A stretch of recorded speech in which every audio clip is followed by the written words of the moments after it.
Ukrainian military bloggers are claiming that one of the Russian AWACS, an A50, was shot down. You can see it try and spread its flares, and then something hits it. It hits the ground. There's some new footage and angles of the wreckage on the ground. It does appear to be an A50. The Ukrainians claim in January that they shot one down over the sea as well.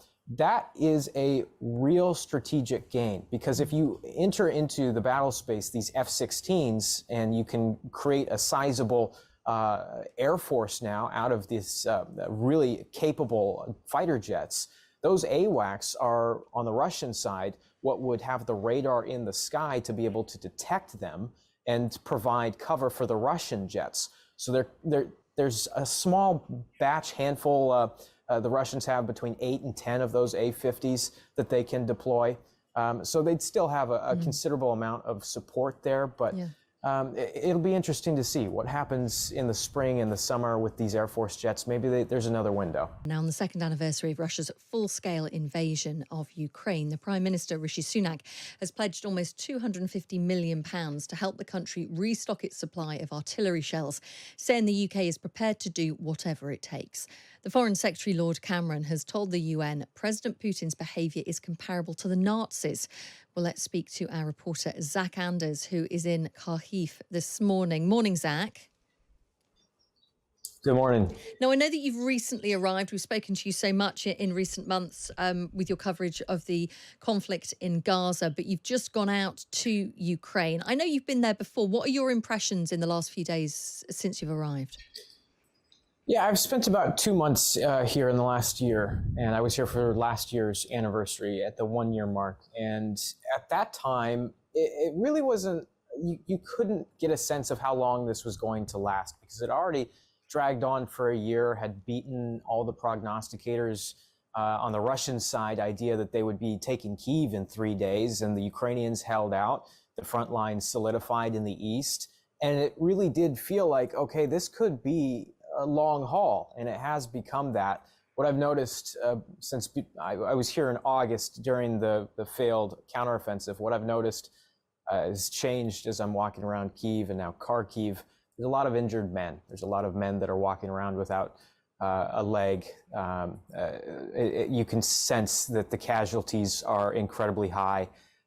We're still not entirely, we don't have a good picture from the Russian side as to how severe their casualties have been. They have not been upfront about their losses. But in the last month, one of the things that stands out, I mean, we know they're tremendous, but as the Russians were pushing for Advika, which was their first real strategic gain of this small village, it's the first real gain since they took Bakhmut almost a year ago now. The losses for Advika, there's a Russian military blogger who also fights on the front lines. He wrote this lengthy article and said that 16,000 Russians died to take this small village just a few miles across. And he was calling on Russian leaders to acknowledge the death toll, to do something about how severe their losses had been. And at the end, you turn and realize it's a suicide note. And he says that he's going to kill himself and let the Russians, the leadership does something.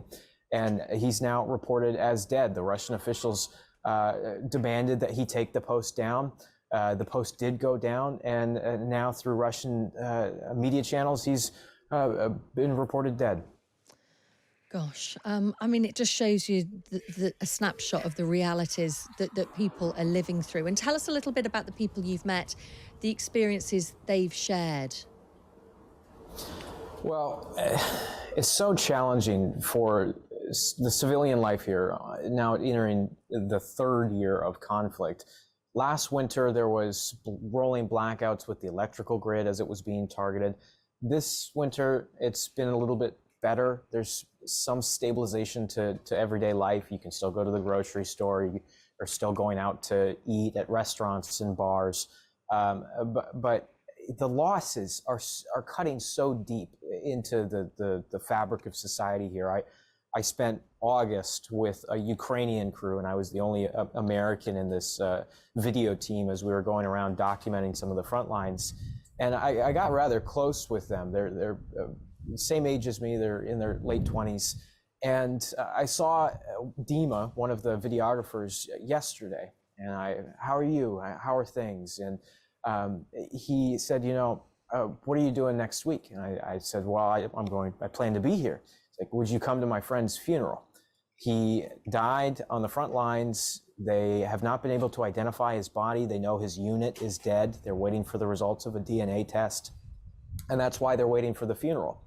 And he's from a small town. Everyone grew up in the same school, where you're in the same schoolhouse for every grade, and all the families know each other. So it's at that point now where it's just they don't know how much longer they can last with the losses that they're taking and losing the friends and family that they consistently lose.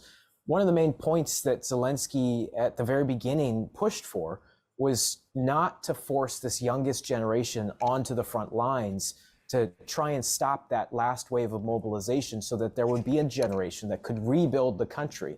And now you're starting to see the losses hit these younger and younger soldiers, and it's the consequences you can already tell are going to be very severe.